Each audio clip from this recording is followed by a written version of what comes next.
It's lights out and away we go. The Mercedes get away very well indeed, tentative from Carlos Sainz, but Hamilton goes into the lead. Now we're looking to Sebastian Vettel and Valtteri Bottas. Vettel gets into the first turn just ahead of the Mercedes. It's Hamilton who leads from Vettel. Ricciardo pressurizes Kimi Raikkonen as well, and Sebastian Vettel just eases ahead of Valtteri Bottas and then almost takes out Kimi Raikkonen, who loses a place to Daniel Ricciardo. Is the Williams of Lance Stroll going off and onto the gravel. Right rear damage as well, right rear tyre.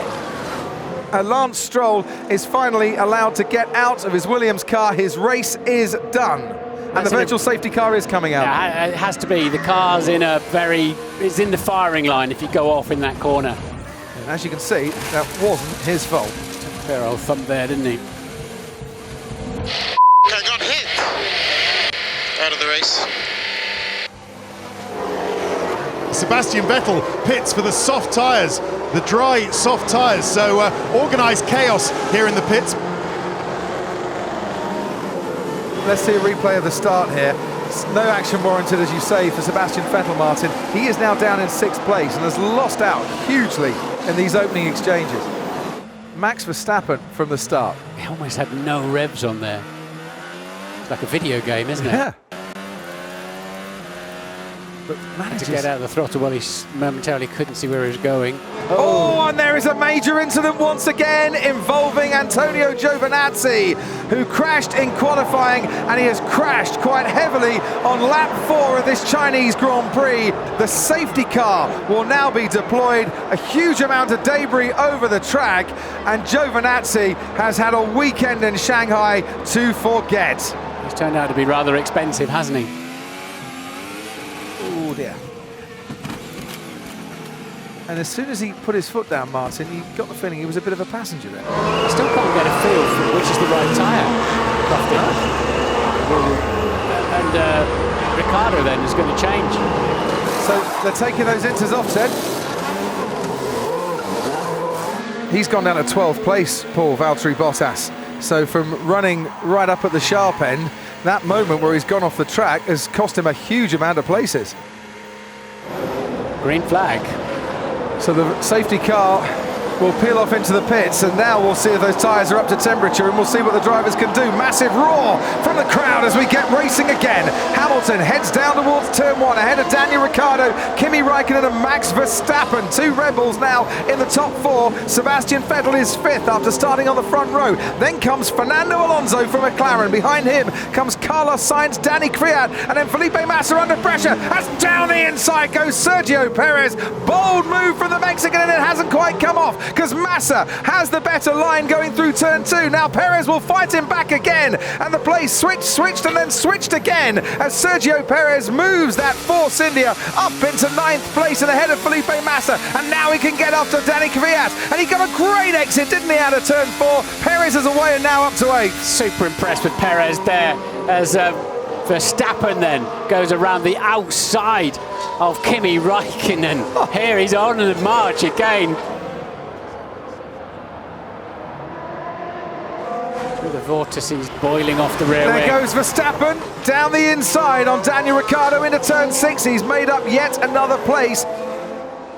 And that is the Toro Rosso of Danny Kvyat. It looks like he's parked up, and that's Sebastian Vettel going down the inside of Kimi Raikkonen, pulling off a move at turn 6. So let's have a look at it now on the approach down to turn 6. Well, the door was open from Kimi Raikkonen, but he almost didn't realise Seb was coming. Vettel just will hope now to slot behind him, try and pick up a bit of a toe, try and slipstream at the Red Bull if he possibly can, and make his move on his former teammate down towards turn 6. This time he's going to go round the outside. He went down the inside of Kimi Raikkonen, went round the outside of Daniel Ricciardo. Ricciardo fights back, but has Sebastian Vettel got just far enough ahead? Yes, he has. They touched as they went through turn 7, but not enough to put either driver off, and Sebastian Vettel pulls off a super move there on his former teammate. See Vettel locked up, but right here, they gave each other absolutely no quarter. Banged wheels there. But it was fair and it was glorious. And we'll see the Ferrari gaining on the Red Bull. Oh, that's awful for that left front. That's a big problem. And that's an even bigger problem. Sebastian Vettel goes past Max Verstappen. Drive shaft problem, he said. So these things won't go very far if you've broken a drive shaft. Official pit stop. And what is his time through the pits? Because the safety car led him through there a little earlier. Into turn one we go now. Daniel Ricciardo swoops round the right-hander, still behind his teammate. We're on the penultimate lap of this Chinese Grand Prix. Hamilton leads Vettel, leads Verstappen, leads Ricciardo, and Kimi Raikkonen is 4 seconds and gaining fast away from these pair in 5th place. Verstappen still ahead of Ricciardo. Nobody's been ahead of Lewis Hamilton today. Hamilton takes the checkered flag and wins the Chinese Grand Prix. And it's all square at the top of the Drivers' Championship as Sebastian Vettel comes home for 2nd place. Verstappen's looking for his teammate, Daniel Ricciardo. Can Ricciardo afford one late lunch? Down the inside, he thought about it, and then he locked up. Verstappen 3rd, Ricciardo 4th, and Kimi Raikkonen comes home to take 5th place, just ahead of Valtteri Bottas. In 6th, the Mercedes move ahead of Ferrari in the Constructors' Championship as a result of that too. What a dramatic end to a dramatic Grand Prix. And a winning trophy to put on the cabinet in Monaco or in Brackley, wherever the winning trophy might go.